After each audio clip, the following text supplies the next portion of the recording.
महानदी तंत्र, इसके बारे में पढ़ेंगे। महानदी तंत्र। महानदी तंत्र प्रायद्वीप भारत की तीसरी सबसे बड़ी नदी है। यह लगभग 1,41,600 वर्ग किलोमीटर क्षेत्र में फैला हुआ है। इसकी कुल लंबाई 858 किलोमीटर यानी 533 माइल है। यह उड़ीसा राज्य की सबसे बड़ी नदी है। महानदी। महानदी शब्द संस्कृत शब्दों महा, जिसका अर्थ होता है महान, और नदी, जिसका अर्थ नदी से बना है। नदी उत्तर भारत में मध्य भारत की पहाड़ियों, दक्षिण और पूर्व में पूर्वी घाट, पश्चिम में मैकाल श्रेणी से घिरी हुई है। नदी छत्तीसगढ़ के रायपुर जिले के दंडकारण्य के उत्तरी तलहटी में उत्पन्न होती है। यह नदी प्रायद्वीप नदियों में जल क्षमता और बाढ़ पैदा करने की क्षमता में प्रमुख नदियों में से एक है। इसलिए महानदी को उड़ीसा का शोक कहा गया है। महानदी छत्तीसगढ़, ओडिशा, झारखंड, महाराष्ट्र और मध्य प्रदेश से होकर गुजरती है। महानदी की बाईं तट की सहायक नदियां शिवनाथ, हसदेव, मान और ईब हैं। बाईं तट पे तो इधर वाला हिस्सा जो है ये लेफ्ट है, आप इसको लेफ्ट समझिए, सॉरी लेफ्ट, और ये इधर का हिस्सा वो राइट है। यहाँ बोला है शिवनाथ, हसदेव, ईब हैं। हसदेव, मान, ईब, ये सभी यहाँ शिवनाथ। ये नदी की लाइन इस तरह से जा रही है इसे करके, ठीक है। इधर का लेफ्ट वाला हिस्सा और ये वाला हिस्सा राइट आ रहा है। महानदी की प्रमुख परियोजनाएं हीराकुंड बांध है, गंगरेल बांध है और दुधवा बांध है। ये महानदी की प्रमुख परियोजनाएं हैं। इतना ठंडा ठंडा हवा है ना। आगरा में मोती मस्जिद का निर्माण मुगल शासक शाहजहां ने करवाया था। यह उत्तर प्रदेश के आगरा में स्थित है। शाहजहां ने अपने शाही दरबार के सदस्यों के लिए मोती मस्जिद का निर्माण कराया था। शाही दरबार के सदस्यों के लिए शाहजहां 5वां मुगल बादशाह था, जिसने 1628 से 1658 तक शासन किया। शाहजहां के शासन के दौरान निर्मित ऐतिहासिक रचनाएं, जैसे आप देख पा रहे हैं, ताजमहल बना है शाहजहां के समय, लाल किला शाहजहां के समय में, जामा मस्जिद शाहजहां के समय में, लाहौर में शालीमार गार्डन शाहजहां ने बनवाया था। फ्रांसीसी यात्री बर्नियर और टैवर्नियर शाहजहां के शासनकाल के दौरान भारत आए थे। अफगान कुलीन खान जहान लोदी ने विद्रोह किया और शाहजहां से हार गया। शाहजहां को उसके बेटे औरंगजेब ने 1658 में आगरा में कैद कर दिया था। उनके बेटे औरंगजेब एक कट्टर शासक था, ऐसा कहा जाता है। दिल्ली में लाल किला परिसर के अंदर मोती मस्जिद का निर्माण मुगल बादशाह औरंगजेब ने करवाया था। लाहौर किले में मोती मस्जिद का निर्माण मुगल बादशाह शाह जहांगीर ने करवाया था।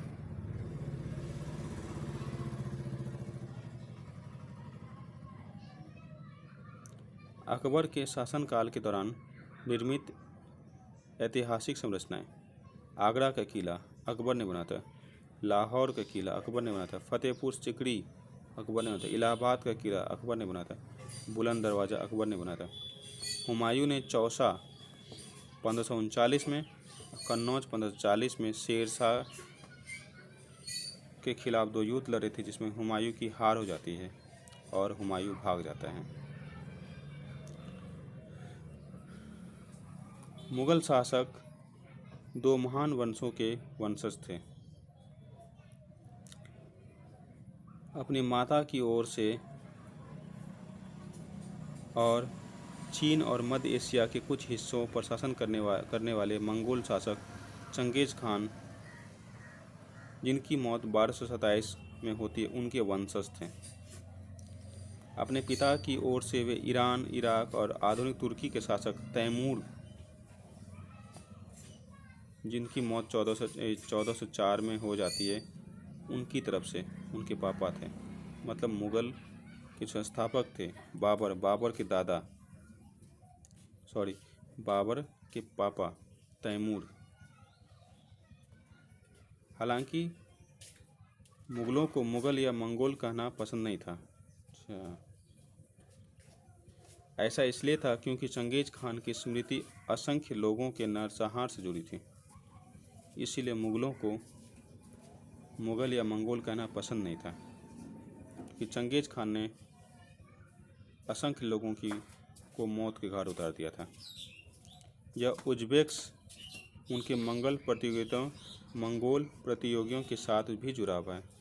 दूसरी ओर मुग़लों को अपने तैमूर वंश पर गर्व था, कम से कम इसलिए क्योंकि उनके महान पूर्वज 1398 ईस्वी में दिल्ली पर कब्जा कर लिया था,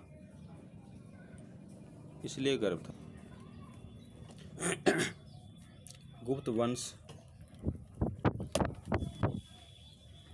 ने 320 ईस्वी से 550 ईस्वी तक भारत पर शासन किया। गुप्त साम्राज्य की स्थापना श्री गुप्त ने किया था। गुप्त साम्राज्य 4वीं शताब्दी ईस्वी के आसपास मगध में उभरा और उत्तरी भारत के बड़े हिस्से को कवर किया। गुप्त काल को लोकप्रिय रूप से भारत के स्वर्ण युग कहा जाता है, क्योंकि इस काल में भारत ने काफ़ी तरक्की की थी। गुप्त काल के पहले 2 शासकों के बारे में बहुत कम जानकारी है। गुप्त वंश के महत्वपूर्ण शासक चंद्रगुप्त मौर्य 320 से लेकर 330 ईस्वी तक शासन किया। उसके बाद समुद्रगुप्त 330 से 380 तक बहुत लंबे समय 50 साल शासन किया। उसके बाद चंद्रगुप्त द्वितीय 380 से 415 लगभग 35 साल उन्होंने शासन किया।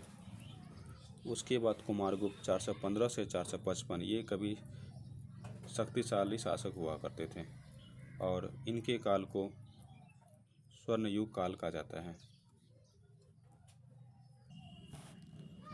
निम्नलिखित में से कौन सिंधु नदी की सहायक नदी है? कौन सिंधु नदी की सहायक नदी है?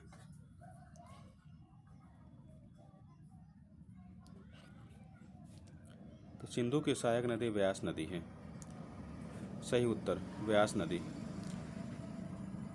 व्यास नदी सिंधु नदी की सहायक नदी है।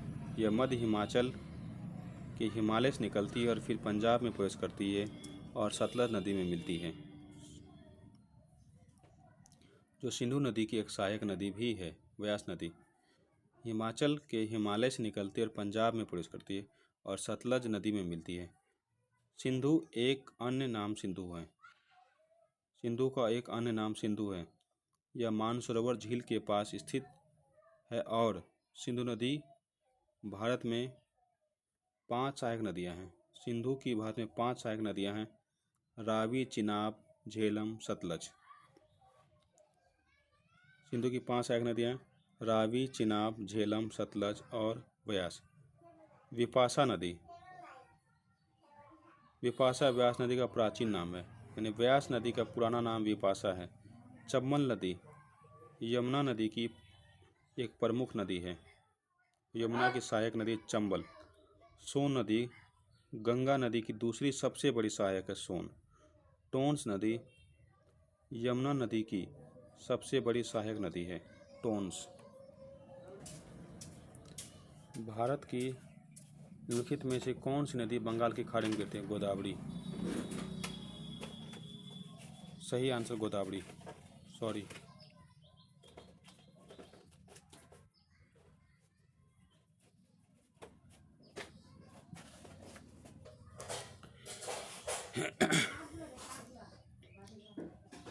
गोदावरी या दक्षिण गंगा भारत में पूर्व की ओर बहने वाली नदियों में से एक है, जो महाराष्ट्र के नासिक जिले के त्र्यंबकेश्वर के पास पश्चिम घाट से निकलती है। यह महाराष्ट्र, छत्तीसगढ़, तेलंगाना, उड़ीसा और आंध्र प्रदेश होकर गुजरती है। गोदावरी नदी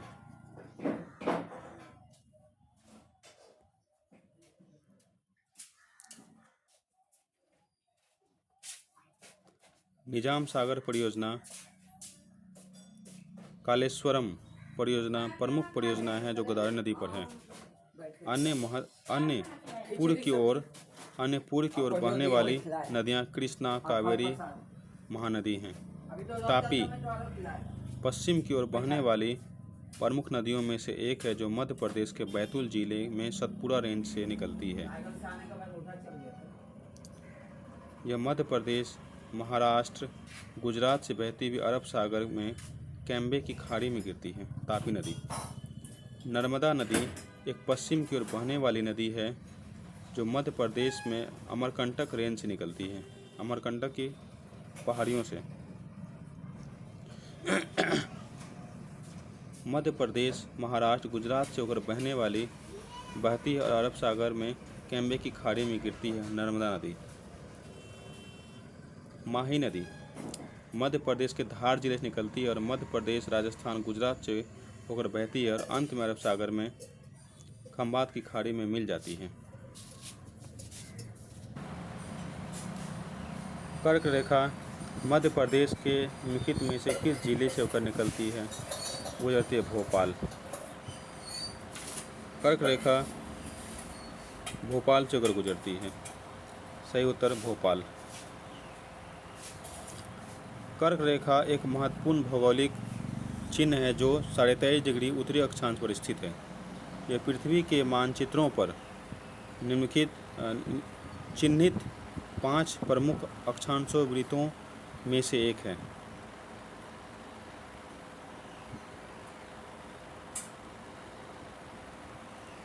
भारत में कर्क रेखा 8 राज्यों से होकर गुजरती है, जिसमें गुजरात, राजस्थान, मध्य प्रदेश, छत्तीसगढ़, झारखंड, पश्चिम बंगाल, त्रिपुरा, मिजोरम है। मध्य प्रदेश के अंदर कर्क रेखा कई जिलों से होकर गुजरती है, जिनमें भोपाल भी शामिल है। वाह! भोपाल मध्य प्रदेश की राजधानी है और खूबसूरत झीलों, समृद्ध सांस्कृतिक विरासत के लिए जानी जाती है। भोपाल से कर्क रेखा का गुजरना इसके भौगोलिक महत्व को दर्शाता है। इंदौर मध्य प्रदेश का सबसे बड़ा शहर है। अपने प्रशिक्षण संस्थानों, ऐतिहासिक स्थलों के लिए जाना जाता है। यह मध्य भारत में एक महत्वपूर्ण व्यावसायिक केंद्र है। हालांकि कर्क रेखा इंदौर से होकर नहीं गुजरती है। हरदा मध्य प्रदेश का एक जिला है जो अपनी कृषि गतिविधियों के लिए जाना जाता है। बालाघाट मध्य प्रदेश का एक जिला है जो अपने खनिज संसाधनों, विशेष रूप से मैंगनीज और तांबे के लिए जाना जाता है। कर्क रेखा बालाघाट से होकर गुजरती है।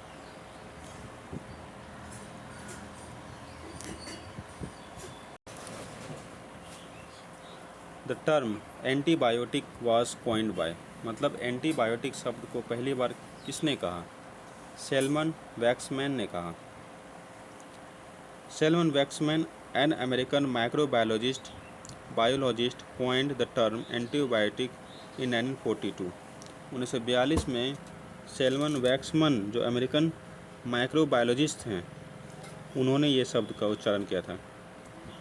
He defined antibiotics as substances produced by microorganisms that can inhibit the growth of destroy other organisms। उन्होंने बताया He defined antibiotics as substances produced by microorganisms। Antibiotics एक चीज़ है, ठीक है, that can inhibit the growth of destroy, ठीक है, other microorganism, किसी दूसरे माइक्रो ऑर्गेनिज्म की ग्रोथ को ख़त्म कर सकता है। He also credited with the discovery of streptomycin, the first antibiotic effective against tuberculosis, for which he received the Nobel prize in physiology और मेडिसिन इन 1952। 1952 में उन्हें नोबेल प्राइज़ भी मिला फिजियोलॉजी के लिए। तो ये एंटीबायोटिक शब्द सैलमन वैक्समन के द्वारा टाइम बाद भी बढ़ेगा। एक ग्रह होगा तो उसके बाद तो सच है ही। हम्म। भारतीय संविधान के अनुच्छेद किस अनुच्छेद के तहत राज्यपाल को राष्ट्रपति की सहमति के साथ एक विधेयक को आरक्षित करने की शक्ति है? अनुच्छेद 200। अनुच्छेद 200 article 200 of the Indian constitution deal with the power of the governor with regard to assent given to bills passed by the state legislature and other powers of the governor such as reversing the bill for the president consideration।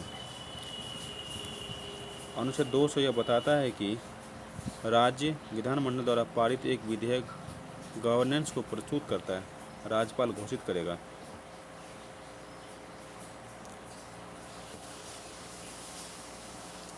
राज्यपाल